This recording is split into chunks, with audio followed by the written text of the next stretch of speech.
E aí pessoal, tudo bem? Vindo aqui com um vídeo um pouco atrasado, em cima da hora, mas para falar dos jogos de hoje que fecham de vez a terceira rodada, pois é, a partir de amanhã já teremos mata-mata, matar ou morrer.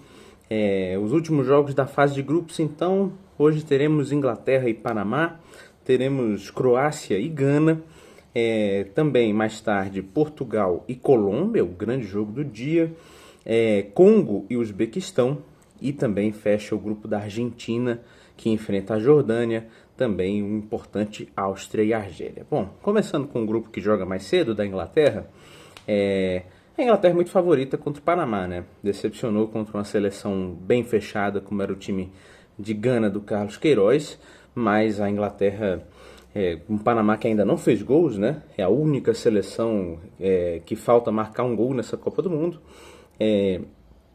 E é um time que tem certas limitações técnicas, que até constrói bem, mas quando está perto da área tem dificuldade de marcar gol, de chegar no gol, até mesmo de chutar, né? Tem centroavantes bastante limitados, no caso do Waterman, do Farrardo. A Inglaterra, do contrário, quando pegou uma seleção que se abria mais, no caso da Croácia, e apesar de que o Panamá deve se fechar mais, é um time que gosta de jogar com a bola no pé, a Inglaterra mostrou qualidade, né? Mostrou que é um time que tem uma forte transição, que tem atacantes rápidos, que atacam bem o espaço. É um time inglês que, em nomes, é bem recheado, né? A expectativa é de que a Inglaterra ganhe esse jogo e garanta o primeiro lugar com relativa tranquilidade. Eu vou apostar num 3-0 para a seleção da Inglaterra.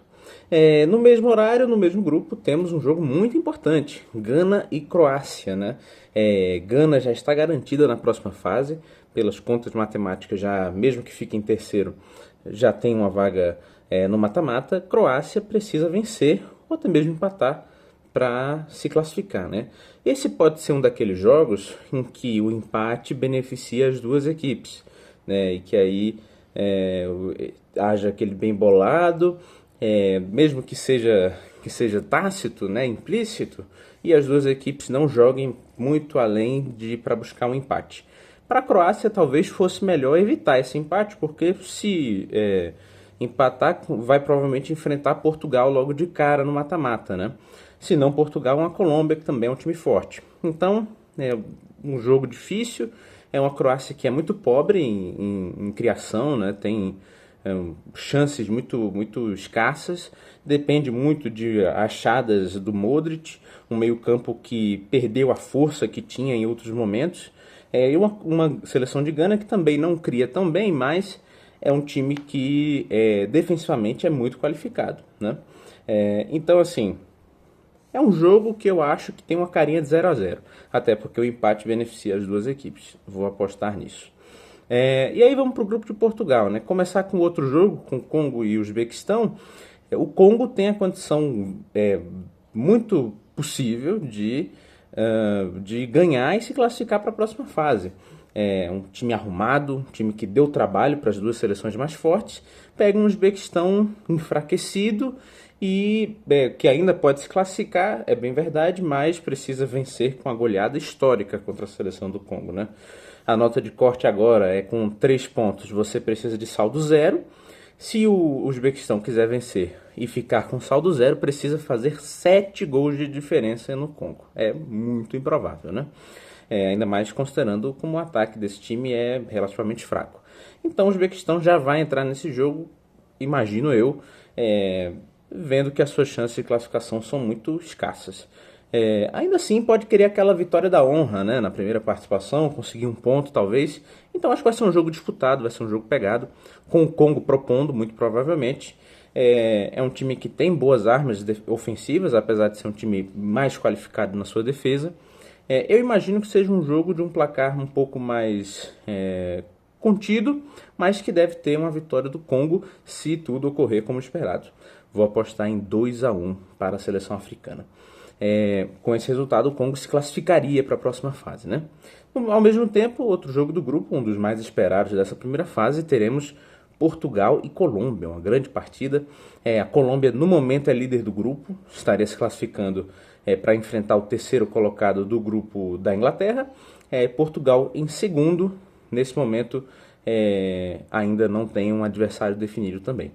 Mas é um grupo que é um jogo que veio a Colômbia em ascensão, que melhorou de nível no último jogo, que tem um time com um ponta muito decisivo, no caso do Luiz Dias, um cara que pode aparecer a qualquer momento do jogo e tirar alguma coisa da cartola, mas tem um time de Portugal que se ajustou no último jogo. Vamos ver se contra uma Colômbia, que é o time mais forte, fora Portugal no grupo, eles vão manter a formação com João Félix ou com algum jogador mais rápido na ponta esquerda, ou se volta o Bernardo Silva, né? Com o Bernardo Silva, Portugal foi um time mais lento, um time pouco dinâmico, que criou poucas chances.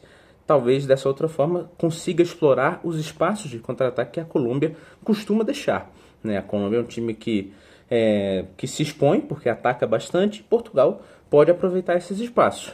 Eu imagino até que seja por esse aspecto e pela qualidade dos dois times, um jogo de muitos gols. Vou apostar em 3-2 para a seleção portuguesa. Com esse resultado, Portugal iria para o primeiro lugar do grupo. As duas seleções já estão classificadas, tá? Não tem esse risco, mas o primeiro lugar e a disputa do primeiro lugar é bem importante. E fechando, temos o grupo da Argentina. A Argentina é essa que vai enfrentar a já eliminada Jordânia e já garantida como primeiro lugar do grupo. Então é um jogo que não vale de quase nada, a não ser por números, né? Talvez o Messi jogando mais um jogo, colocando aí para o currículo e também fazendo mais gols. Mas o Scaloni já deu a notícia de que o Messi não deve iniciar a partida. O Messi deve ser reserva e provavelmente vai entrar durante o segundo tempo ou não. Se o jogo já tiver decidido, é possível que até o Scaloni o poupe, né? Mas um jogo importante para a Jordânia, pelo menos sair com uma boa impressão da Copa do Mundo, seja fazendo gol, seja conseguindo um empate. Para a Argentina isso não faria diferença, porque já é primeiro lugar. Imagino uma Argentina muito mista, muito mesclada, com jogadores que ainda não tiveram muitos minutos em campo. É bom até porque esse time da Argentina tem muitos problemas físicos, né? Montiel, Tagliafico, Paredes, Otamendi, todos jogadores voltando de lesão. O próprio Messi, poucas semanas antes da Copa, teve um incômodo que, como nós vimos, não foi muito grave. Mas eu imagino uma vitória ainda assim da Argentina. Vou colocar um 2-1. Vou colocar a Argentina tomando seu primeiro golzinho na Copa do Mundo. E fechamos com um jogo muito importante, que é a Áustria e Argélia, né? Um jogo que tem um histórico bem grande. Para quem não sabe, em 1982, a Argélia estreou na Copa do Mundo pela primeira vez e venceu a Alemanha àquela altura, sendo tratada como um time amador por meios de mídia alemães. A Argélia ainda conseguiria a classificação, perdeu para a Áustria depois e depois venceu o Chile. Precisava apenas que esse jogo entre a Alemanha e a Áustria, que aconteceria depois, terminasse no resultado favorável, que seria ou uma vitória da Áustria ou um empate. Mas, ou uma goleada da Alemanha também. Você vê a quantidade de resultados que lhe favoreceriam. Mas o que aconteceu foi uma vitória da Alemanha com um gol logo no início do jogo e depois um jogo lento, calculado, em que as duas equipes ficaram passando bola, deixando o cronômetro, deixando o relógio rodar. Apenas um jogador austríaco não sabia que isso ia acontecer, tentou finalizar algumas vezes, foi substituído no intervalo. Esse é o conhecido jogo da vergonha da Copa do Mundo de 82, ou a vergonha de Gijón. Foi o jogo, a Copa foi na Espanha, né? E isso é muito marcante porque foi justamente por conta desse jogo que nós temos hoje, atualmente, a terceira rodada acontecendo com jogos simultâneos, né?